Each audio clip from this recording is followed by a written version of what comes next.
Hello दोस्तों, स्वागत है आप सभी का आपके अपने यूट्यूब चैनल एजुकेटेड भारत में। दोस्तों आज इस वीडियो में हम आधुनिक इतिहास के टॉप 50 एमसीक्यूज देखने वाले हैं। देखिए ये सभी वही क्वेश्चन है जो बार बार एग्जाम में पूछे जाते हैं, इसलिए आज का वीडियो मोस्ट इंपॉर्टेंट हो जाता है आपके अपकमिंग एग्जाम्स के लिए। तो प्लीज़ वीडियो का एंड तक ज़रूर देखिएगा। वीडियो पसंद आए तो लाइक एंड शेयर ज़रूर कीजिएगा। अगर आपने अभी तक चैनल को सब्सक्राइब नहीं किया है तो प्लीज़ चैनल को सब्सक्राइब करके बेल आइकन ज़रूर प्रेस कर लीजिए। चलिए स्टार्ट करते हैं। फर्स्ट क्वेश्चन देखिए, मार्ले मिंटो सुधार किस वर्ष में पारित हुआ था? तो देखिए किस वर्ष हुआ है। करेक्ट ऑप्शन सी हो जाएगा 1909 में मार्ले मिंटो सुधार पारित हुआ था। देखिए जो मार्ले मिंटो सुधार है उसका मुख्य उद्देश्य क्या था? तो उदारवादियों को दिग्भ्रमित कर राष्ट्रवादियों में फूट डालना तथा सांप्रदायिक निर्वाचन प्रणाली को अपनाकर राष्ट्रीय एकता को विनष्ट करना, यह मार्ले मिंटो सुधार का मुख्य उद्देश्य था। इनमें से कौन दीनबंधु के नाम से प्रसिद्ध थे? तो देखिए कौन है जिन्हें दीनबंधु के नाम से जाना जाता था। करेक्ट ऑप्शन सी हो जाएगा। C.F. एंड्रयूज को दीनबंधु के नाम से जाना जाता था। देखिए C.F. एंड्रयूज को लोकप्रिय रूप से दीनबंधु के नाम से जाना जाता था। एंड्रयूज के गांधी जी के साथ घनिष्ठ संबंध और समाज के हाशिए पर पड़े वर्गों के उत्थान के उनके अथक प्रयासों ने उन्हें दीनबंधु की उपाधि दी थी, जिसका अर्थ होता है गरीबों का मित्र। बक्सर का युद्ध किस वर्ष लड़ा गया था? देखिए बहुत पूछा जाता है ये क्वेश्चन। करेक्ट ऑप्शन सी हो जाएगा। 1764 में बक्सर का युद्ध लड़ा गया था। देखिए बक्सर की लड़ाई 1764, अगर पूरी डेट देखें तो 22 अक्टूबर 1764 को बक्सर की लड़ाई हुई थी। ये लड़ाई भारत के वर्तमान बिहार के बक्सर शहर में हुई थी। ये ब्रिटिश ईस्ट इंडिया कंपनी की सेना और बंगाल के नवाब, अवध के नवाब और मुगल सम्राट की संयुक्त सेना के बीच एक महत्वपूर्ण संघर्ष था। इस लड़ाई में अंग्रेज विजयी हुए थे। सती प्रथा को अवैध घोषित किया था। देखिए इनमें से किसने सती प्रथा को अवैध घोषित किया था? तो करेक्ट ऑप्शन यहाँ पर ए हो जाएगा। लॉर्ड विलियम बेंटिक ने सती प्रथा को अवैध घोषित किया था। देखिए सती प्रथा एक ऐसी प्रथा थी जिसमें एक विधवा अपने पति की चिता पर आत्मदाह कर लेती थी। भारत के गवर्नर जनरल के रूप में बेंटिक ने 1829 में बंगाल सती विनियमन पेश किया, जिसमें इस प्रथा पर प्रतिबंध लगा दिया, इसे दंडनीय अपराध बना दिया गया। किसके वायसराय काल के दौरान दिल्ली को भारत की राजधानी नामित किया गया था? तो देखिए करेक्ट ऑप्शन बी हो जाएगा। लॉर्ड होर्डिंग के इस कार्यकाल के समय दिल्ली को भारत की राजधानी नामित किया गया था। 1911 में दिल्ली को भारत की राजधानी नामित किया गया था। तब लॉर्ड होर्डिंग भारत के वायसराय थे। उन्होंने 1910 से 1916 तक वायसराय के रूप में कार्य किया है। क्रिप्स मिशन ने किस वर्ष भारत का दौरा किया था? तो देखिए करेक्ट ऑप्शन यहाँ पर बी हो जाएगा। 1942 में क्रिप्स मिशन ने भारत का दौरा किया था। देखिए क्रिप्स मिशन 1942 में आया। इसका नेतृत्व किसने किया था? तो सर स्टेफोर्ड क्रिप्स के द्वारा इसका नेतृत्व किया गया था। और इसका उद्देश्य क्या था? तो अधिक स्वशासन और युद्ध के बाद पूर्ण स्वतंत्रता के वादे के बदले युद्ध के प्रयासों के लिए भारतीय समर्थन को सुरक्षित करना, ये उद्देश्य था क्रिप्स मिशन का। गैर स्वतंत्र भारत के प्रथम गवर्नर जनरल कौन थे? तो देखिए इनमें से कौन थे। करेक्ट ऑप्शन सी हो जाएगा।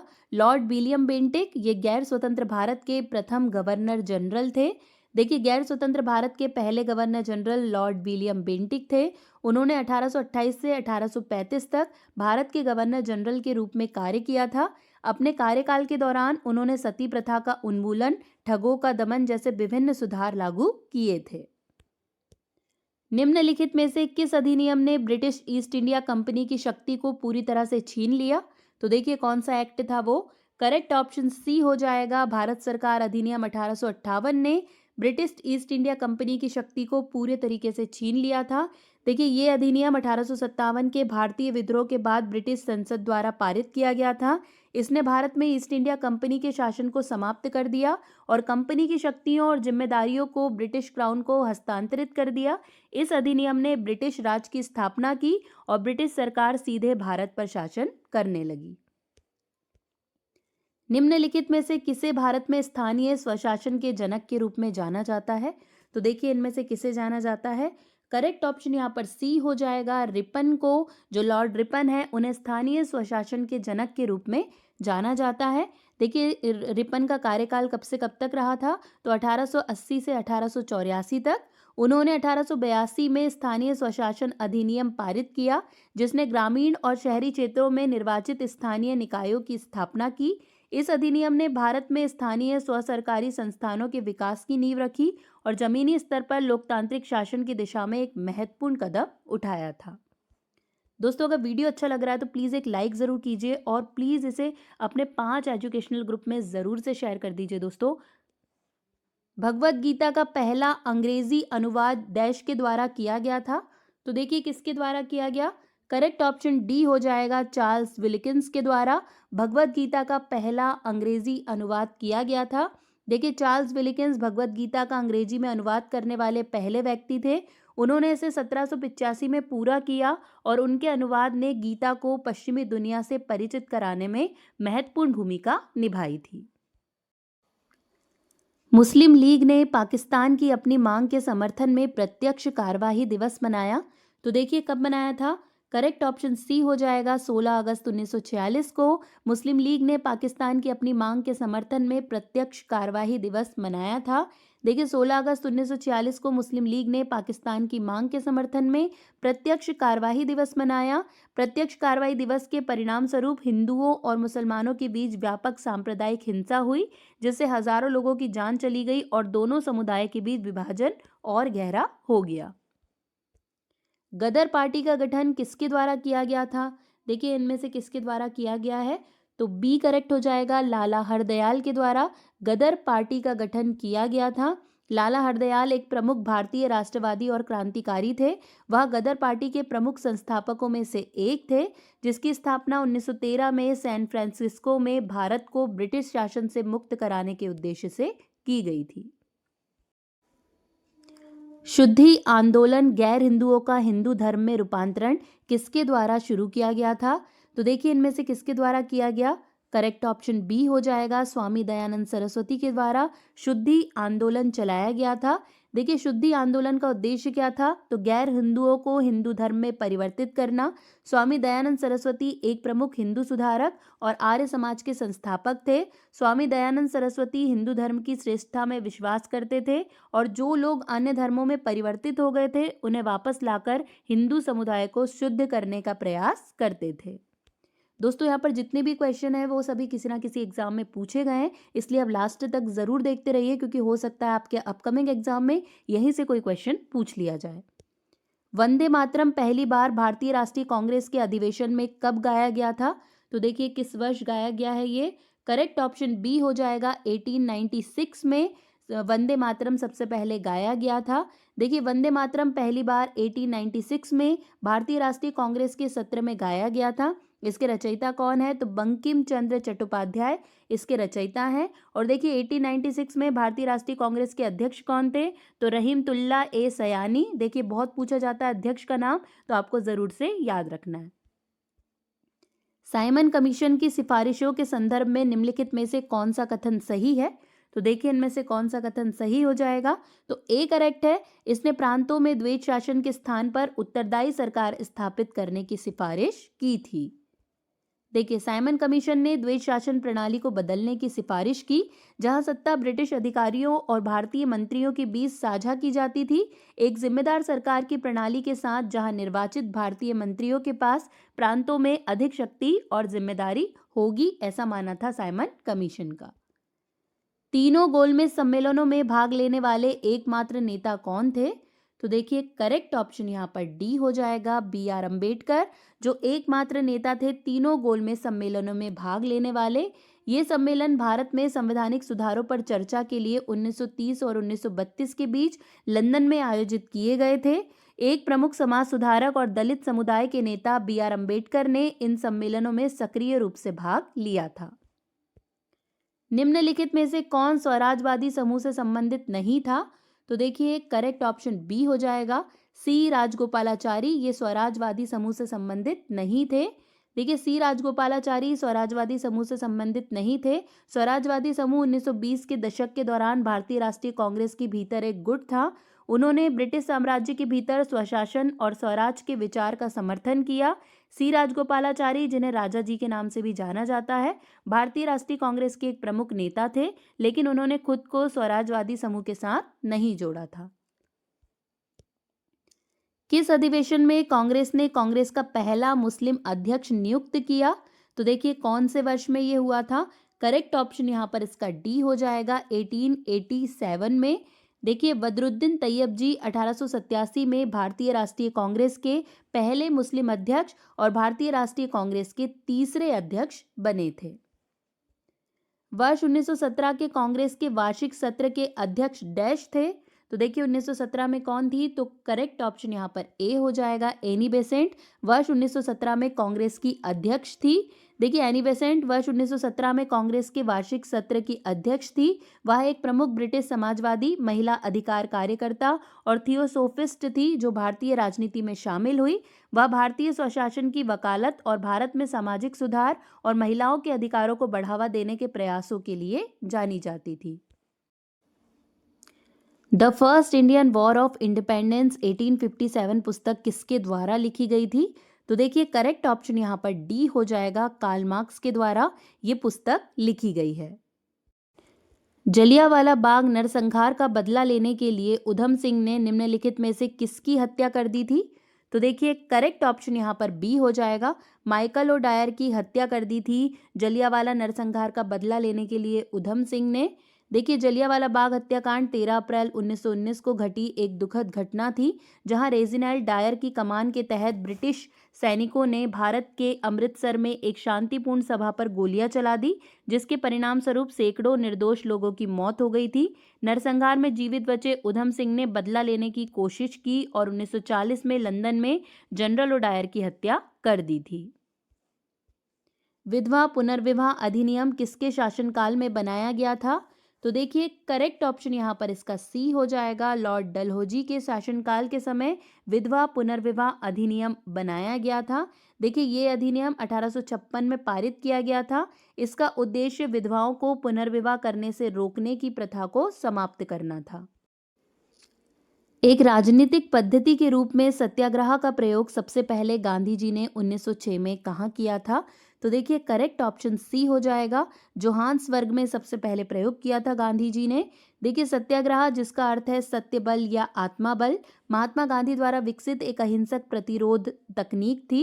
1906 में ब्रिटिश सरकार द्वारा लगाए गए भेदभावपूर्ण कानूनों के खिलाफ भारतीय समुदाय के संघर्ष के दौरान गांधी जी ने पहली बार दक्षिण अफ्रीका के जोहान्सबर्ग में इस पद्धति का इस्तेमाल किया था। निम्नलिखित में से कौन सा एकमात्र सत्र था जिसमें महात्मा गांधी को कांग्रेस अध्यक्ष के रूप में चुना गया था? तो देखिए करेक्ट ऑप्शन यहाँ पर बी हो जाएगा, बेलगाम सत्र में कांग्रेस अध्यक्ष के रूप में गांधी जी को चुना गया था। देखिए गांधी जी केवल कांग्रेस के 29वें सत्र में अध्यक्ष पद पर कार्यरत थे, जो 26 और 27 दिसंबर 1924 को बेलगाम में आयोजित किया गया था। गंगाधर राव देशपांडे ने गांधी जी से इस सत्र में भाग लेने का अनुरोध किया था। 1924 के बेलगाम सत्र की स्मृति में वीर सोधिया नामक एक स्मारक बनाया गया था। वर्नाक्युलर प्रेस अधिनियम किस वर्ष पारित किया गया था? तो देखिए करेक्ट ऑप्शन ए हो जाएगा, 1878 में वर्नाकुलर प्रेस अधिनियम पास किया गया। देखिए वर्नाकुलर प्रेस अधिनियम 1878 में पारित किया गया था। इस अधिनियम ने प्रेस पर सख्त नियम लागू किए। ये अधिनियम भारत में ब्रिटिश उपनिवेशिक सरकार द्वारा लागू किया गया था और इसका उद्देश्य स्थानीय प्रेस को नियंत्रित करना था, जिसे ब्रिटिश शासन के लिए खतरे के रूप में देखा गया था। निम्नलिखित में से किस स्थान पर महात्मा गांधी ने सबसे पहले भारत में अपना सत्याग्रह शुरू किया था? तो देखिए करेक्ट ऑप्शन यहाँ पर सी हो जाएगा, चंपारण में शुरू किया था गांधी जी ने अपना सत्याग्रह। देखिए सत्याग्रह, जिसका अर्थ है सत्य बल, एक अहिंसक प्रतिरोध आंदोलन था जिसे गांधी जी ने सामाजिक और राजनीतिक अन्याय के खिलाफ लड़ने के लिए नियोजित किया था। चंपारण में गांधी ने दमनकारी नील बगान प्रणाली के खिलाफ एक सफल अभियान का नेतृत्व किया, जहां किसानों को खाद्य फसलों के बजाय नील उगाने के लिए मजबूर किया जाता था। वर्ष 1939 में कांग्रेस से अलग होने के बाद सुभाष चंद्र बोस ने किस पार्टी की स्थापना की थी? तो देखिए कौन सी पार्टी की स्थापना की थी? करेक्ट ऑप्शन बी हो जाएगा, फॉरवर्ड ब्लॉक की स्थापना की थी। सुभाष चंद्र बोस जी ने। देखिए सुभाष चंद्र बोस ने 1939 में कांग्रेस से अलग होकर फॉरवर्ड ब्लॉक की स्थापना की। फॉरवर्ड ब्लॉक एक राजनीतिक दल था जिसका उद्देश्य भारत में सभी साम्राज्यवाद विरोधी ताकतों को एकजुट करना और ब्रिटिश शासन से पूर्ण स्वतंत्रता प्राप्त करने की दिशा में काम करना था। निम्नलिखित में से किसने 1931 में कांग्रेस के कराची सत्र के लिए मौलिक अधिकारों पर प्रस्ताव का मसौदा तैयार किया था? तो देखिए करेक्ट ऑप्शन यहाँ पर सी हो जाएगा। पंडित जवाहरलाल नेहरू ने ये मसौदा तैयार किया था। देखिए नेहरू ने मौलिक अधिकारों पर प्रस्ताव का मसौदा तैयार किया, लेकिन कराची सत्र की अध्यक्षता सरदार वल्लभ भाई पटेल ने की थी। निम्नलिखित में से किसने नाइटहुड की उपाधि को अस्वीकार कर दिया और भारत के राज्य सचिव की परिषद में एक पद स्वीकार करने से इनकार कर दिया? तो देखिए करेक्ट ऑप्शन यहाँ पर सी हो जाएगा। जी.के. गोखले यानी कि गोपाल कृष्ण गोखले, जिन्होंने पद स्वीकार करने से इनकार कर दिया था।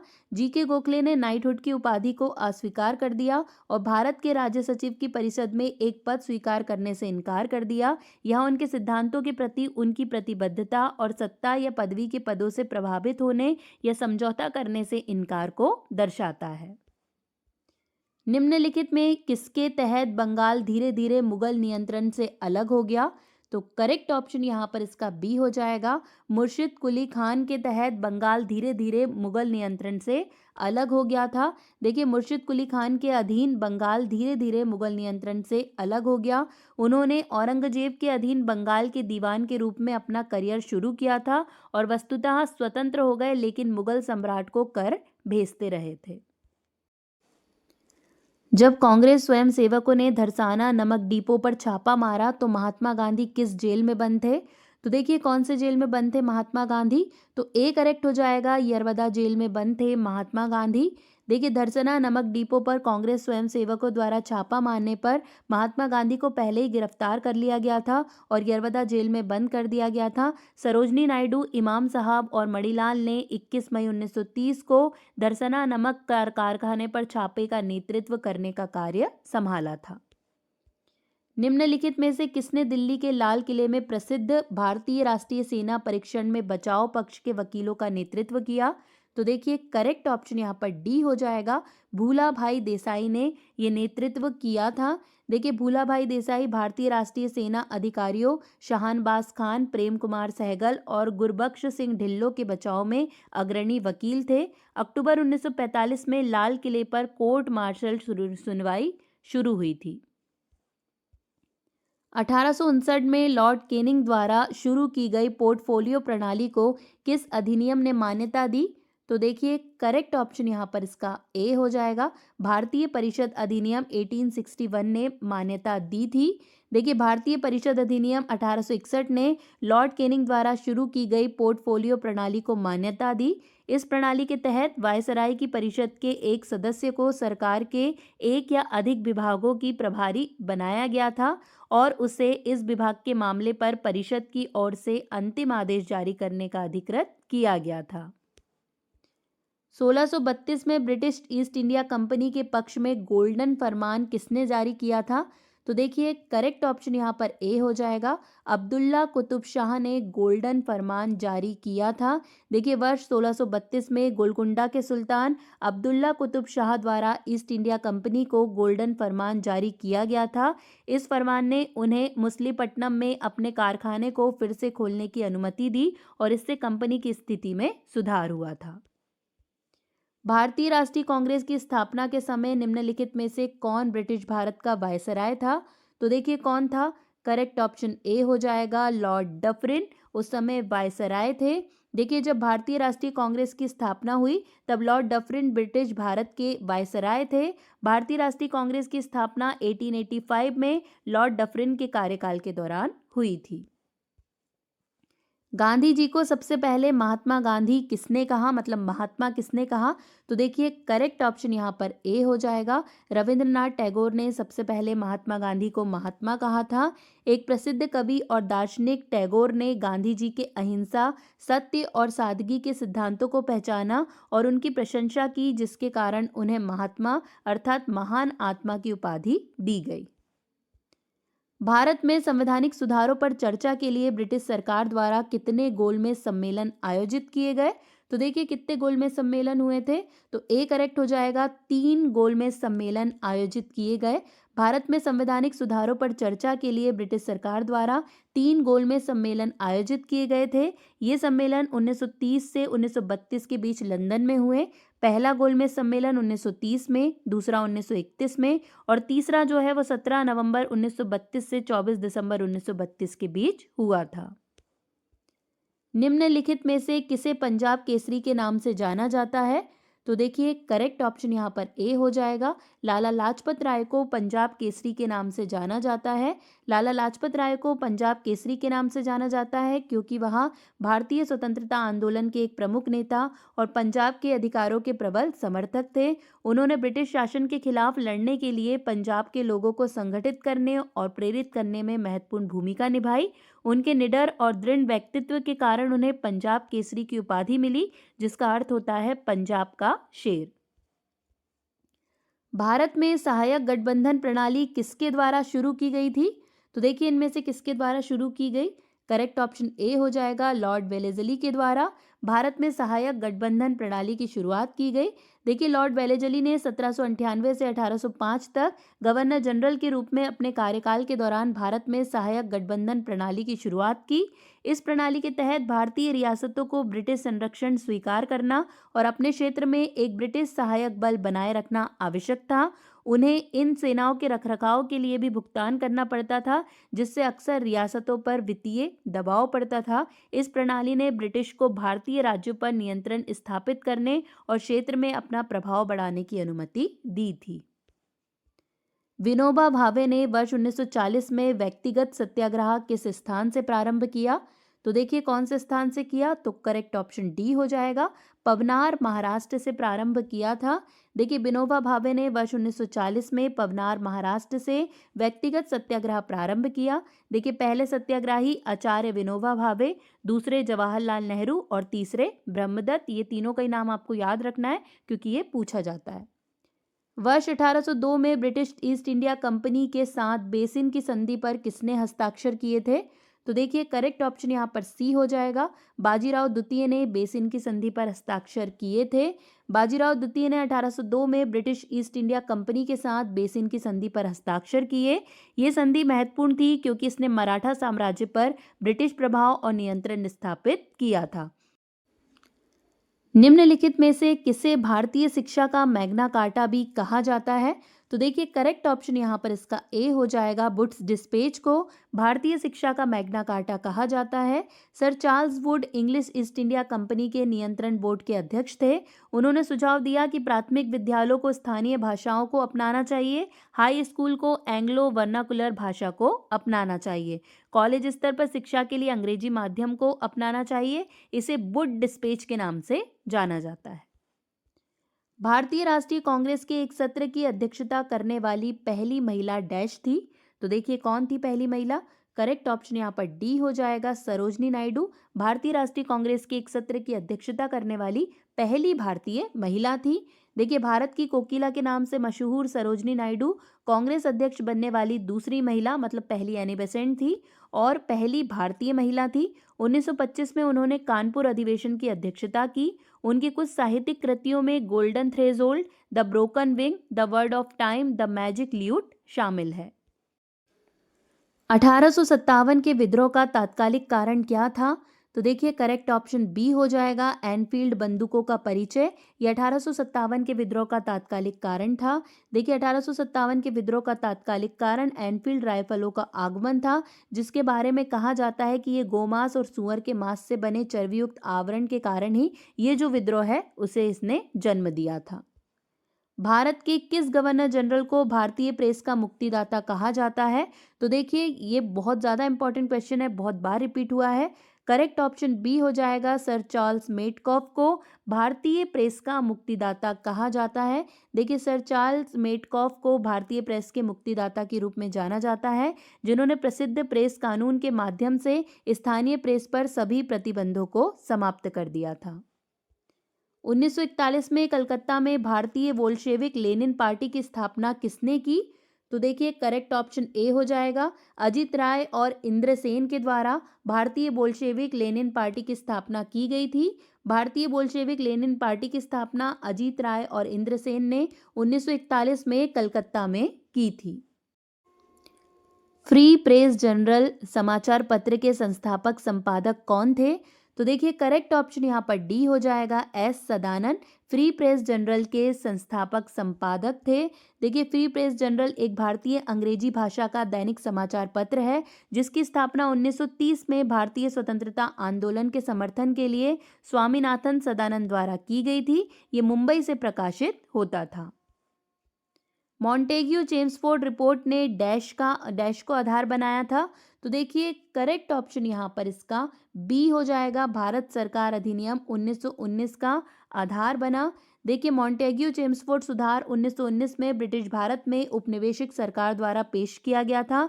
एडविन मॉन्टेग्यू भारत के तत्कालीन राज्य सचिव और लॉर्ड चेम्सफोर्ड भारत के वायसराय थे। इसने ब्रिटिश साम्राज्य के अभिन्न अंग के रूप में भारत में जिम्मेदार सरकार की प्रगतिशील प्राप्ति की घोषणा की थी। 1857 का विद्रोह किस तिथि को मेरठ से प्रारंभ हुआ? तो देखिए कौन सी तिथि को हुआ था? ए करेक्ट हो जाएगा, 10 मई 1857 को ये प्रारंभ हुआ था। देखिए 1857 का विद्रोह 10 मई 1857 को मेरठ छावनी में ईस्ट इंडिया कंपनी की सेना के सिपाहियों के विद्रोह के रूप में शुरू हुआ था। अब बारी है लास्ट क्वेश्चन की। 1939 के त्रिपुरी अधिवेशन में कांग्रेस के अध्यक्ष के चुनाव में सुभाष चंद्र बोस ने निम्नलिखित में से किसे हराया था? तो देखिए करेक्ट ऑप्शन यहाँ पर बी हो जाएगा, डॉक्टर पटाभी सीतारामैया को इन्होंने हराया था। देखिए 1939 में गांधी जी के प्रतिद्वंदी पटाभी सीतारामैया को पराजित करने वाले सुभाष चंद्र बोस को त्रिपुरी में कांग्रेस अध्यक्ष के रूप में फिर से चुना गया था। यहीं पर दोस्तों हमारे सारे क्वेश्चंस कंप्लीट हो गए हैं। आपको वीडियो कैसा लगा कमेंट में फीडबैक ज़रूर दीजिएगा। आज के लिए बस इतना ही। अब आपसे मुलाकात होगी नेक्स्ट वीडियो में। तब तक के लिए पढ़ते रहिए, आगे बढ़ते रहिए। जय हिंद, जय भारत।